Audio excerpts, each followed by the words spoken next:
Hello everybody. So it's been a while since I posted a video, but I'm gonna do my 30,000 mile 1 year update. It's finally hit a year. It's a 2023 Tesla Model X Plaid. So I haven't had any issues with this car outside of the tire problems. I just did my 1 year paint correction and ceramic coating. I usually do it once a year. So I redid the ceramic coating and fixed the paint. The paint's holding up pretty well. I haven't had too many problems. I guess the problem area, the front I got PPF'd, and then the mirrors I did not. So the mirrors have been a little bit of an issue. They started to kind of haze up because I drive through dust storms, and then you get chips on like the side door. But in the front, so this is PPF, everything is held up really well, except I have a couple of really nasty chips on the PPF. And you can tell I did a paint correction, but PPF really doesn't polish very well. There's another one, and there is the third. So even with PPF, I'm getting this stuff, so probably a good idea for you guys to get PPF in the front. I've always done it on my high mileage cars. Let's see, brakes, probably brand new, no issues with the brakes. Side mirrors, like I said, when I drive through a lot of dust, this whole area gets kind of hazy looking. So I had to polish that out. Even with mud flaps, this car's had mud flaps since fairly new. I originally had the Tesla rubberish official mud flaps, and they were terrible because they're kind of rubber, and over time what they did was they kind of developed a curve back from highway speeds, and they held that position, so it looks stupid. These are nice and rigid. These are base US BAS EUS mud flaps from Amazon. They're very cheap. They come as a set of 4. The Tesla factory ones, they only make front, they don't even make rear. I don't think the rear serves a useful purpose though.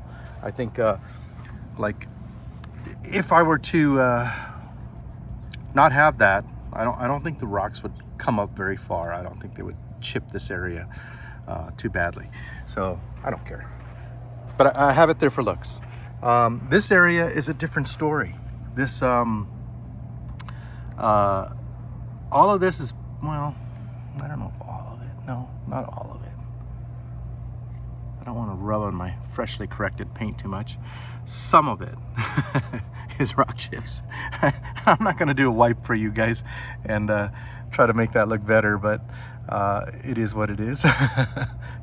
But yeah, this area does get rock chips, even with the mud flaps. So I highly advise that you guys all get mud flaps. I now have full auto present. Oh, I turned off my Bluetooth, so my doors wouldn't open, but yeah, so I can't even do it. But they did an update. Now I have full auto present where I didn't have that before, and so that's been amazing. But it's kind of hit or miss. Sometimes it opens all the way, sometimes it doesn't. Depends on the direction that I walk up on the door. It's weird because I could walk up from this direction and then it'll open as I pass. Sometimes I'll walk up from this direction and it'll crack and it won't fully open. So I haven't figured that out yet. I haven't really experimented with it. But yeah, a lot of people are talking about how they're having problems with creaking and falcon door issues and all kinds of problems. I'm not really having those problems. I haven't had any of those problems. So far the car's been great, dead silent. Ride is amazing again with the Continentals. You guys, if you've watched my previous videos, you'll know that I had problems with the tire wear. So I have the intuitive rear camber arms on this car. With the 22s and the 240 turbo rating, 260, 240, somewhere around there. These tires wear out really quick. The rear tires lasted me 9,000 miles.